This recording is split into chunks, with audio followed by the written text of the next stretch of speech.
എൻ്റെ പേര് സോളി, മലപ്പള്ളിയിൽ നിന്ന് വരുന്നു. കൂടെ പച്ചക്കറി കച്ചവടമാണ്. ഓണത്തിന് സാധനങ്ങൾക്ക് ഒത്തിരി വീതിയായിരുന്നു. എൻ്റെ അച്ഛനോട് വന്ന് വന്നപ്പോൾ അച്ഛൻ പറഞ്ഞു, ഇവിടെ സാക്ഷ്യപ്പെടുത്തിയാൽ എല്ലാം തീർന്നോളാമെന്ന് നേരാൻ പറഞ്ഞു. ഞാൻ അതുപോലെ ചെയ്തു. എൻ്റെ ഫലമായി എല്ലാ സാധനവും തീർന്നു. ഈശോയ്ക്ക് നന്ദി. നമുക്കറിയാം, ബിസിനസ്സിൽ പലപ്പോഴുമൊക്കെ നഷ്ടക്കച്ചവടങ്ങളാണ് പലപ്പോഴുമൊക്കെ സംഭവിക്കുന്നത്. വേറെന്തിന് കഴിഞ്ഞ കൊല്ലം ഇതുപോലെ സംഭവിച്ചതാണ്. വണ്ടി പഞ്ചറായി വഴി കിടന്നു, സാധനം കൊണ്ട് സമയത്ത് എത്തിക്കാൻ കഴിഞ്ഞില്ല, അതോടെ കച്ചവടം തീർന്നു. അതുപോലെ നമുക്കറിയാം, നമ്മൾ ചെറിയ കാര്യങ്ങളിൽ പോലും കർത്താവ് ഒത്തിരി ശ്രദ്ധാലുവാണ്. ഒന്ന് ഓർത്താൽ മതി അവനെ, ആ മഹത്വം അവന് കൊടുത്തോളാമെന്ന്.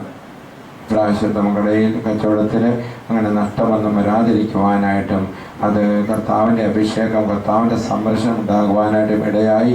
ഈ കുടുംബത്തോടൊപ്പം നമുക്ക് ദൈവത്തെ മഹത്വപ്പെടുത്താം.